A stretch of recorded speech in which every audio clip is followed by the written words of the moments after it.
les recettes de vente de diesel et de sans-plomb ont chuté de 100 millions par rapport à 2025, par rapport donc à mars-avril 2025. Ça veut dire quoi? Ça veut dire que probablement, déjà les Français qui n'ont pas les moyens de faire deux pleins dans le mois, ils peuvent en faire un et un et demi, mais ils peuvent pas en faire deux. Ça veut dire que déjà les kilomètres parcourus ont baissé probablement d'un quart. Nous sommes de retour en direct sur le plateau de TV Finance, votre émission qui s'attache à comprendre l'actualité pour vous proposer un œil peut-être un peu plus affûté ou tout simplement bien adapter vos stratégies d'investissement trading en conséquence. Et pour continuer dans cet esprit, dans cette philosophie, eh bien, j'ai le plaisir de retrouver sur le plateau de TV Finance Philippe Béchat. Philippe, bonjour. Bonjour, merci de votre invitation. Je vous en prie Philippe, merci à vous de l'avoir accepté. Philippe Béchat, vous êtes rédacteur en chef aux publications Agora, avec nous pour parler, alors on va parler beaucoup de géopolitique puisque c'est le sujet du moment, évidemment depuis déjà quelques semaines, mais surtout de son impact ou de son non-impact en fait sur les indices mondiaux et notamment les indices américains. Nous sommes en pleine période de publication actuellement et les analystes financiers prévoient une hausse des bénéfices d'entreprise de 18% pour l'exercice 2026, alors même que dans le même temps, l'OCDE, la Banque mondiale, le FMI alerte sur une croissance révisée à la baisse, une croissance mondiale révisée à la baisse. On est en plein effet ciseaux. Qu'est-ce qui se passe? Qui on croit? D'abord, la hausse de 18% des bénéfices, d'abord c'est une moyenne. Hein. Ça ne veut pas dire qu'un portefeuille très diversifié, mettons par exemple 100 sur les 500 valeurs du S&P, vous n'allez pas faire 18%. Si vous détenez actuellement les 10 premières capitalisations, vous ferez peut-être, en prévisionnel, 20 ou 25%. Vous avez énormément d'entreprises qui vont faire zéro bénéfice, qui sont même aujourd'hui endettés et même mis en situation inconfortable par leur endettement. Ils ont absolument besoin d'une croissance mondiale à plus de 3 et elle va probablement descendre à 2.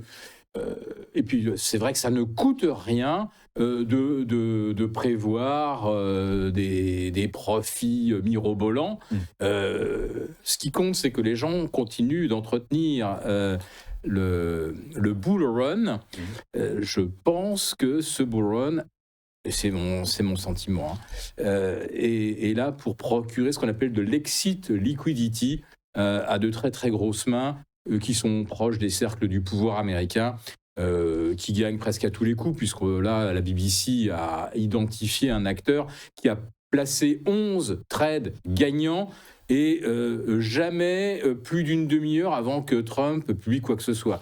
Donc on voit que ce marché est là pour prendre à contre-pied beaucoup de vendeurs, hedge funds particuliers, et que cette hausse, elle est complètement fabriquée.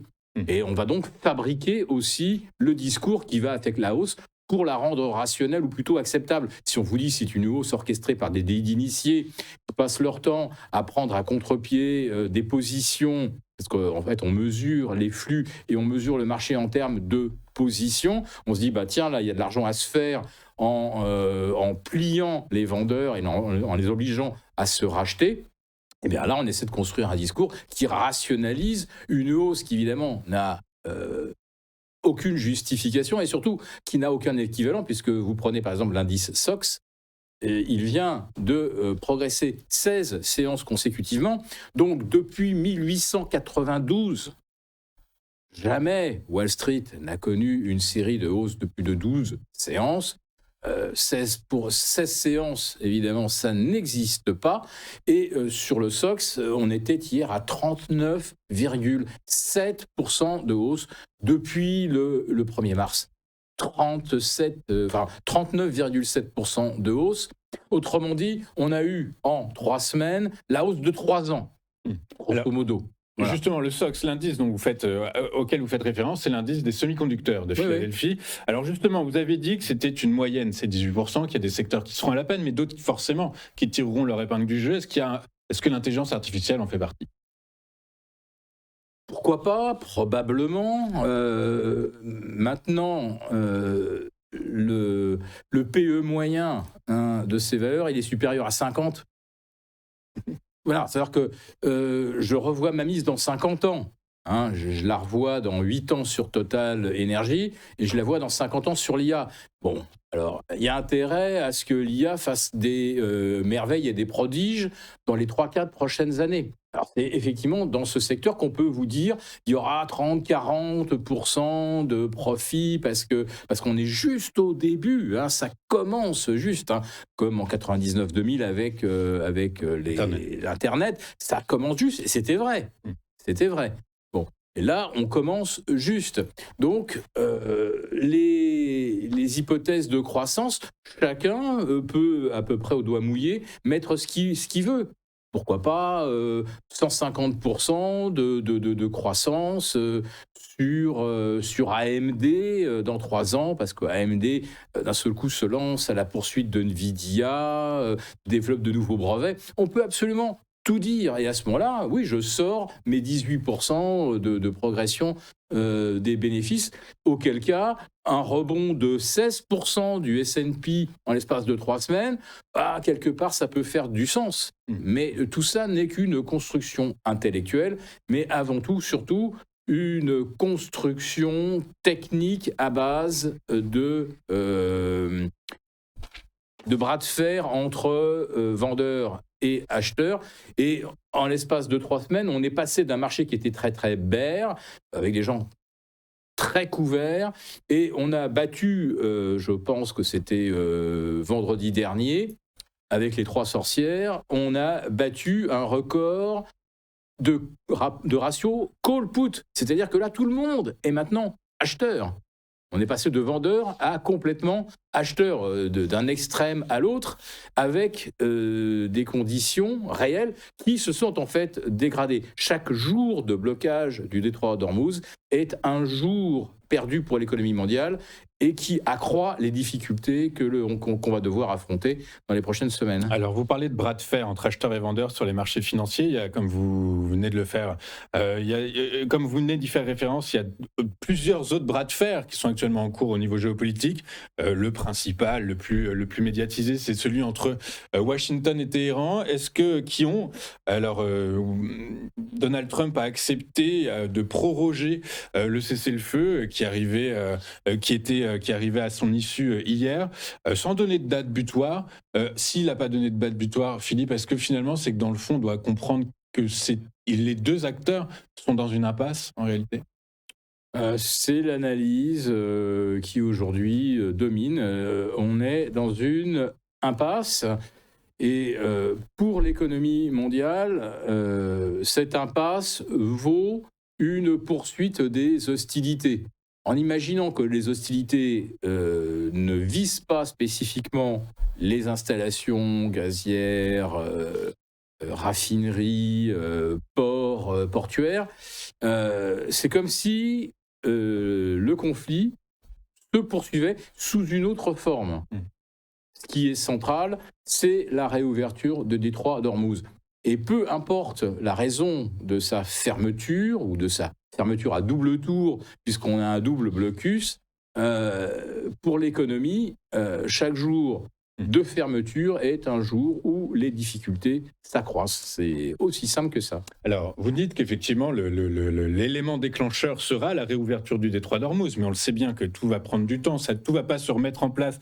Les chaînes d'approvisionnement ne vont pas se mettre en place 1 heure après que Américains et Iraniens se soient mis d'accord sur le déblocage du détroit. Il y a 2 choses qu'on a apprises aujourd'hui, certifiées, c'était j'en ai une sûre. Washington dit qu'il y a des mines dans le détroit, une vingtaine, qu'il faudra plus de 6 mois pour le déminer, ce détroit. C'est très long. Il y a autre chose dont on a très peu parlé, c'est que le détroit d'Ormuz, au fond de ce détroit d'Ormuz, il y a des câbles Internet, en réalité. Et ces câbles 17. Internet, il y en a 17. Il y en a une dizaine, en tout cas, qui filent vers l'Asie, qui filent vers le Moyen-Orient et qui filent vers l'Europe. Donc le détroit est ouvert, mais si on les coupe, ces fils, c'est toutes les bourses, notamment Doha, qui ne peut plus fonctionner. C'est les flux. Surtout Bahreïn, qui est la capitale bancaire du Golfe. Donc en fait, en réalité, on peut trouver un accord de paix aujourd'hui, mais rien ne sera définitif. Ces balises, ces mines dont on parle, certaines sont GPS, guidées par GPS. De l'aveu même de Téhéran, ils savent plus où elles sont. Oui. Bon, alors on va espérer que nos petits drones sous-marins d'Exail Technologies seraient peut-être capables de les repérer et d'aller les neutraliser. Mais c'est vrai que l'enjeu de la réouverture pour les matières premières, mais également le non-sabotage des câbles sous-marins.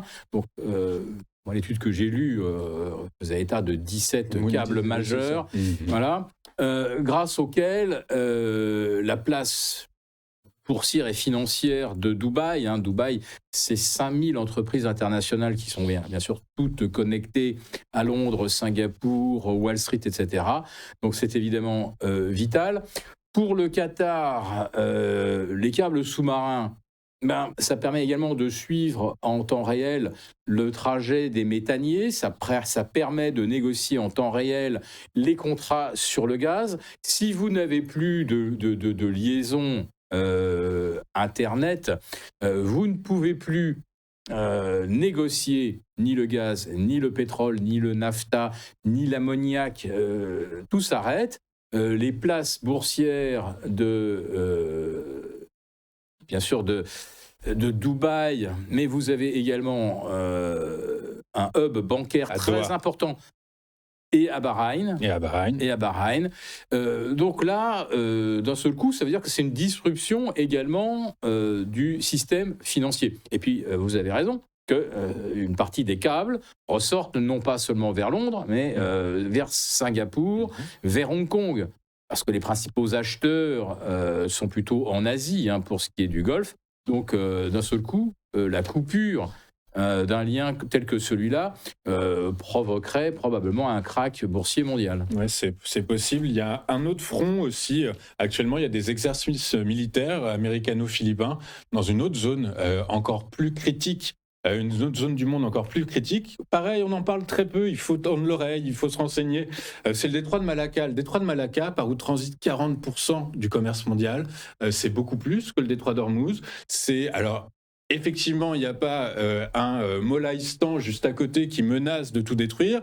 Ceci étant, ce n'est pas un hasard que les Américains aidés des Philippins et aidés des Japonais aient lancé des exercices militaires conjoints cette semaine, qui sont toujours en cours. La Chine a rétorqué, envoyé elle-même un super porte-avions et un super drone, première à l'échelle mondiale. Ils vont tester le matériel. Ils testent, exactement, mais donc dans cette guerre totalement atypique et non plus asymétrique, résultat, par la force des choses, est-ce qu'on doit craindre que ce nouveau front s'ouvre où les États-Unis, finalement, ne pourront pas? Parce qu'on apprend également que la réalité est qu'ils n'ont plus de missiles. En fait, en réalité, peut-être suffisamment pour l'Iran, mais pas pour un nouveau front. Résultat, certains s'inquiètent, à tort.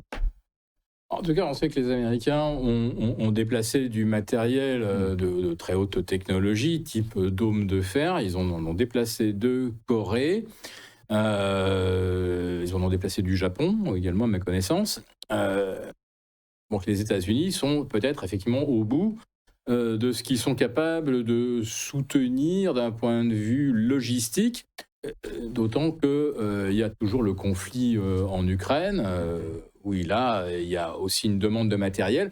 On vient de le voir d'ailleurs, puisque on comprend que les 90 milliards qui ont été hier par l'Union européenne, qui ont été débloqués parce que la Hongrie a cessé de mettre son veto. N'oublions pas que la Hongrie ne met plus son veto, mais ne participera pas financièrement à ces 90 milliards. Et que déjà, l'Ukraine nous dit que ça ne suffit pas. Il nous faut encore, je ne sais pas combien, 15 milliards de plus pour acheter du matériel. On va être à court. Le problème, c'est que vous pouvez imprimer de l'argent, vous pouvez emprunter de l'argent, mais à un moment, vous ne pouvez pas effectivement imprimer des missiles, des batteries, des drones. Alors, pas les petits drones type Shahed à 30 000 $.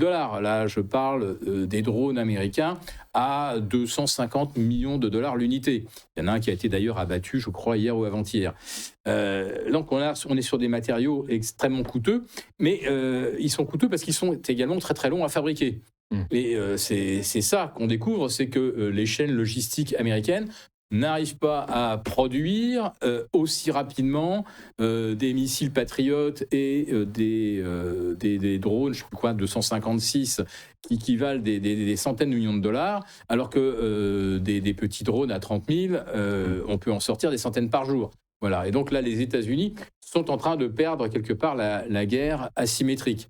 Et là, ce que Trump essaie de faire, c'est de ne pas donner le sentiment d'avoir effectivement perdu cette guerre du Golfe. Ou en tout cas, il va falloir que les États-Unis puissent montrer qu'ils en ont tiré un profit. Je dirais qu'ils n'ont pas besoin d'en tirer un profit. Il suffit juste que la situation perdure et ça coule l'Europe. Et de ce fait, c'est une bonne affaire pour les États-Unis. Alors, ça coule l'Europe. L'Europe est menacée, effectivement, de toutes parts. Enfin, l'Europe est menacée de toutes parts. C'est exagère. Je voulais rebondir sur un sujet en particulier. J'en fais des tas. Je voulais parler du kérosène. Le kérosène, on a appris cette semaine que la Lufthansa allait supprimer 10 000 vols. 20 000 vols. 20 000 vols, c'est gigantesque. Pourquoi ? C'est tout simple. Parce qu'elle n'a pas suffisamment diversifié ses approvisionnements en kérosène. Air France, KLM l'explique très clairement que ces approvisionnements étaient moins originaires du Moyen-Orient. Ceci étant, il y a quand même des petites lignes qui sont menacées. On dit qu'il reste un mois à peu près à l'Europe pour tenir. On est dans cet ordre de moyenne, à nouveau, c'est une moyenne. Oui, mais ça veut dire qu'il y en a qui... C'est une moyenne, mais donc il y a des acteurs qui peuvent péricliter. La Lufthansa annonce la suppression de 20 000 vols à l'horizon 30 septembre. Donc, c'est-à-dire que toute la période estivale. Fin octobre. Fin octobre. Ouais. Ça veut dire qu'il y a 3,5 millions à 4 millions de passagers qui ne veulent pas. Hein. D'accord, vous voyez l'échelle. Hein, c'est 5% de la population allemande. Oui, c'est gigantesque. Voilà. Et pour les principales destinations, ça veut dire aussi que c'est des millions de touristes qui ne vont pas arriver. Ils ne vont pas arriver où ? Quand on part d'Allemagne, généralement, on arrive aux Canaries, dans les Baléares et un petit peu... ou en France, un petit peu au Maghreb, Portugal. Et on se retrouve également plus volontiers à Nice. Plus volontiers à Nice qu'à Lille. Voilà. Donc, ça veut dire que la saison touristique, pour tous les pays qui dépendent, on va dire, d'une espèce de transhumance aérienne, les problèmes de Lufthansa ne vont pas rester cantonnés à Lufthansa. Vous allez avoir des compagnies européennes, centre-européennes, qui vont avoir les mêmes problèmes. Autriche, naturellement.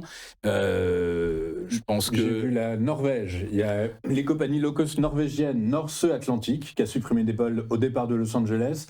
Donc voilà, c'est... Alors, la Norvège est très, très particulier. Les gens ne le savent pas forcément. Mais le Norvégien est le peuple sur cette planète qui prend le plus l'avion. Plus que l'américain. Évidemment, on ne va pas comparer le nombre de vols intérieurs américains ou chinois et norvégiens. Néanmoins, le norvégien prend plus souvent l'avion que l'américain qui voyage beaucoup ou que le chinois qui passe son temps à aller de Pékin à Shanghai ou de Shanghai à Taïwan, etc. Pourquoi ? Parce que la topographie de la Norvège fait qu'il n'y a pas de liaison, à part une liaison maritime qui est très lente. Donc les gens, l'alternative, c'est l'avion. La Norvège, ils ont de la chance, ils sont producteurs de pétrole. S'ils savent distiller, et ils vont pouvoir distiller du kérosène. En revanche, beaucoup de pays d'Asie n'ont pas les installations nécessaires pour distiller et obtenir du kérosène. Et c'est pourquoi la plupart des compagnies thaïlandaises ont réduit d'un quart à un tiers le nombre de leurs vols, et plus on avance et plus le détroit d'Ormuz est bloqué, plus ils sont obligés de couper. Alors quand vous prenez Lufthansa, on dit ouais, 20 000 vols, bon bah les gens ils prendront le train. Ouais. Enfin, c'est pas que ça, c'est que 20 000 vols supprimés, c'est des centaines de commandants de bord, des milliers d'emplois menacés, voilà, des milliers et plus même de personnel navigant, les fameux PNC, et vous multipliez ça à l'échelle de la planète. C'est-à-dire que rien que le secteur aérien, si ça continue, et malheureusement, c'est que pour les 10 prochains jours, on n'a pas de réouverture des détroits d'Ormuz. Donc, repousser l'ouverture de 10 jours, plus 30 jours, pour que les navires passent, plus 30 jours, pour qu'ils atteignent leur destination. Ça veut dire que d'ici juillet, au plus fort du pic de la demande touristique pour voyager, il n'y aura pas de kérosène. Les conséquences économiques sont gigantesques. Et je ne sais même pas d'ailleurs si les avions cargo vont continuer de voler au même rythme. Or, il y a énormément de denrées fraîches qui arrivent, je ne vous cache rien, Pérou, Thaïlande, etc. Il y a beaucoup de produits frais qui viennent de pays dits exotiques. Et là, peut-être qu'on va être obligé également de rationner les rotations pour ramener des produits frais. Enfin, les conséquences les conséquences économiques et sociales sont extraordinaires. Bon, les plus évidentes et les plus dommageables, évidemment, c'est pas si on manque de mangue, d'avocat ou de fruits de la passion. Ce qui est embêtant, c'est que les engrais ne sont pas arrivés à temps en Inde, au Bangladesh, en Thaïlande et en Chine. Et là, les récoltes vont être faibles. Et des récoltes faibles, ça veut dire des prix des céréales qui vont flamber. Et j'entendais même Christine Lagarde, je ne sais pas si c'était hier, qui disait que, ce qui est évident, c'est le rationnement possible du diesel. C'est la première chose dont on va manquer en Europe. Mais il n'est pas impossible également qu'on voit des disruptions alimentaires. C'est Christine Lagarde, ce n'est pas un complotiste qui veut faire peur aux auditeurs pour faire de l'audience. Là, c'est la patronne de la BCE qui tire la sonnette d'alarme et qui montre que des disruptions vont très très au-delà de ce qu'on n'a jamais connu. Et on n'a jamais vu des marchés, évidemment, prendre 15% dans ce contexte, et avec un banquier central ou une banquière qui vous dit il va y avoir des disruptions alimentaires, et le patron de la BRI qui vous dit attention, on est assis sur un baril de poudre de 1 million de milliards de produits dérivés, de swap de taux, de swap de devises, dont on ne sait pas très très bien d'ailleurs comment c'est initié, comment c'est ficelé. Alors, vous voyez, les deux avertissements qu'on a là sont colossaux. Et qu'est-ce qu'on a aujourd'hui à la une? C'est 18% de hausse des bénéfices dans les prochains mois. Mais c'est lunaire, c'est lunaire. Alors, il y a peut-être une autre mesure qui est lunaire, et ce sera ma dernière question, Philippe. On a appris donc cette semaine que le gouvernement Lecornu allait accorder une aide exceptionnelle aux professionnels et aux ménages qui ont réellement, selon lui, besoin d'un petit coup de main, un petit coup de pouce pour mettre de l'essence dans leur véhicule. Chiffré entre une mesure qui devrait coûter entre 180 et 150 millions d'euros en avril, c'est 160 millions d'euros pour le mois de mai.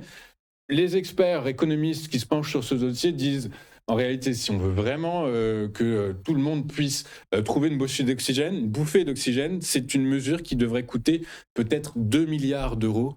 On en est très loin avec 180 millions d'euros. Oui, comme on dit, c'est une aumône. Et puis, vous allez pouvoir bénéficier d'une aide si vous êtes du signe du Sagittaire ou du Taureau, si vous êtes né un jour impair. Et si votre plaque d'immatriculation comporte deux chiffres pairs. Non, mais... Alors effectivement, pour remettre un peu dans le contexte, il faut que pour un ménage, par exemple, qu'il fasse au minimum, je crois, 15 km par jour. Si j'en fais 14, j'en ai moins besoin de cette aide de 20 centimes, 30 centimes. 14, c'est la trottinette. Et à 500 mètres près, vous passez de la trottinette à votre véhicule sous la pluie. Voilà. Non, mais... L'État va même plus loin. Il explique aujourd'hui que malgré la hausse de 20% du prix du carburant, les recettes de vente de diesel et de sans-plomb ont chuté de 100 millions par rapport à 2025, par rapport donc à mars-avril 2025. Ça veut dire quoi? Ça veut dire que probablement, déjà, les Français qui n'ont pas les moyens de faire... deux pleins dans le mois, ils peuvent en faire un et un et demi, mais ils ne peuvent pas en faire deux. Ça veut dire que déjà, les kilomètres parcourus ont baissé probablement d'un quart. C'est-à-dire que les Français sont déjà repassés au transport en commun, au covoiturage, éventuellement au vélo électrique. Donc, qu'est-ce qu'on va faire de plus? C'est-à-dire que là, on arrive effectivement au bout des économies que les Français peuvent faire, et les Français sont déjà contraints par le prix du carburant. C'est un rationnement forcé par le coût. Donc, remettre 20 euros par ménage par-ci par-là, ça ne change pas grand-chose. Et puis surtout, il y a tous ceux qui n'y auront pas droit. Exactement. Écoutez Philippe, merci beaucoup d'avoir été avec nous ce matin. Merci beaucoup d'avoir accepté notre invitation. Philippe Béchat, vous êtes rédacteur en chef aux publications Agora, avec nous régulièrement pour nous aider à comprendre où va et comment fonctionne le monde. Et écoutez, à très bientôt. Et buvez un petit verre d'eau. Au revoir. Nous, on va s'arrêter là. Merci beaucoup d'avoir été avec nous aujourd'hui. On se retrouve demain dès 8h55. Je vous rappelle que vous pouvez nous retrouver sur notre site internet tvfmedia.fr ou sur notre chaîne YouTube TV Finance. Voilà, je vous souhaite une excellente journée. Et donc, rendez-vous demain 8h55 sur TV Finance. À demain.